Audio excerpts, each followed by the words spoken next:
D'accord. Bon, maintenant, en ce qui concerne cette marche-là, donc nous ne pouvons que remercier tous les Maliens qui sont déplacés cet après-midi, vraiment pour sortir pour une seule cause, qui est de dire non à cette révision constitutionnelle, qui est aujourd'hui inappropriée à tous les mouvements et inappropriée aussi à la Constitution elle-même, même si les tendances du pouvoir ont l'idée ou l'esprit de défendre cette révision constitutionnelle. Je pense que pour l'instant, le Mali n'a pas besoin de cette révision constitutionnelle. Vu que toute l'étendue du territoire du Mali n'est pas représentée par l'administration, donc une partie du territoire est déjà menacée, sinon même occupée. Je pense que le combat que le gouvernement devait engager d'abord vis-à-vis de l'opinion internationale, vis-à-vis des Maliens, c'est d'abord regagner notre confiance, regagner notre liberté, et récupérer tous les territoires du Mali. Donc à ce moment, on peut parler même de révision constitutionnelle. Mais il y a quelques éléments dans cette révision constitutionnelle qui sont menaçants pour l'avenir du Mali, qui est aujourd'hui menaçant même pour l'Afrique entière. Et ce qui concerne le choix des sénateurs par le président, je pense que ça va poser un problème. Parce que le Mali ne peut pas détourner dans la charte de 1235. Ce n'est pas possible. Et aller repêcher les autorités traditionnelles pour les mettre au Sénat, c'est pour aller les mettre en vacances. Parce qu'aujourd'hui, on voit qu'au niveau de l'Assemblée nationale, le choix même de nos députés, le choix, la façon de choisir les députés qui nous représentent aujourd'hui, la majorité ne sont pas aujourd'hui capables même de lire ou d'analyser un texte de loi. À plus forte raison, d'aller dans un système de Sénat, moi je pense que c'est vraiment un problème. Donc moi en tant que panafricanisme, je pense que le gouvernement devait avoir la sagesse d'abandonner cette révision constitutionnelle-là.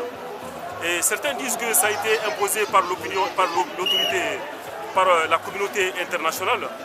Je pense que nous ne vivons pas dans le même paradigme avec l'Occident. Le paradigme africain, c'est autre chose que l'Europe. Donc nous n'avons pas la même vision. Donc si les responsables politiques africains continuent à développer le projet européen en Afrique, je pense que l'Afrique ne pourra pas s'en sortir. Si nous voulons sortir aujourd'hui de cette parenthèse que l'Europe nous a mis, si nous pouvons nous débarrasser de ce grappin qui est sur l'Afrique et qui nous empêche aujourd'hui de décoller, il va falloir que l'Afrique, particulièrement le Mali, se débarrasse de la France. C'est dur, c'est difficile à avaler. La pilule est très très difficile à avaler. Beaucoup de gens ne peuvent pas comprendre parce qu'ils disent que oui, ça la France, l'Afrique ne peut pas se développer. Mais en réalité, c'est l'Afrique qui contribue au développement de la France. Voilà la position de nous, les panafricanistes. Il va falloir aujourd'hui que tous les Africains se lèvent. Parce qu'un seul pays ne peut pas aller au développement. Si la France nous impose aujourd'hui sa vision, parce que nous sommes morcelés en petits pays.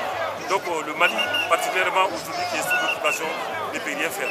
Voilà ce que moi je proposerais aux Africains, de se mettre ensemble, former un bloc commun pour pouvoir vraiment développer nos institutions dans les années à venir, dans les siècles à venir.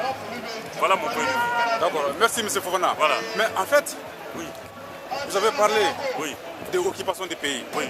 On ne peut pas faire un référendum tant que le pays n'est pas libéré. Tant que le pays n'est pas libéré. Alors qu'il y a certains qui disent que ce n'est pas tout à fait ça, parce que nous sommes déjà sortis dans plusieurs élections.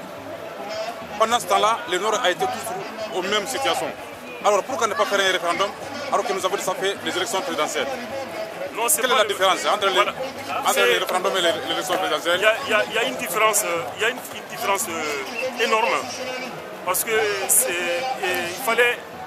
il fallait aller aux élections pour sortir de cette crise. Bon, ceux qui disent aussi qu'on est parti aux élections présidentielles parce que le Mali était sous l'occupation. Je suis d'accord. Et les municipales aussi. Voilà, et les élections municipales. Mais il y a une grande différence avec la révision constitutionnelle.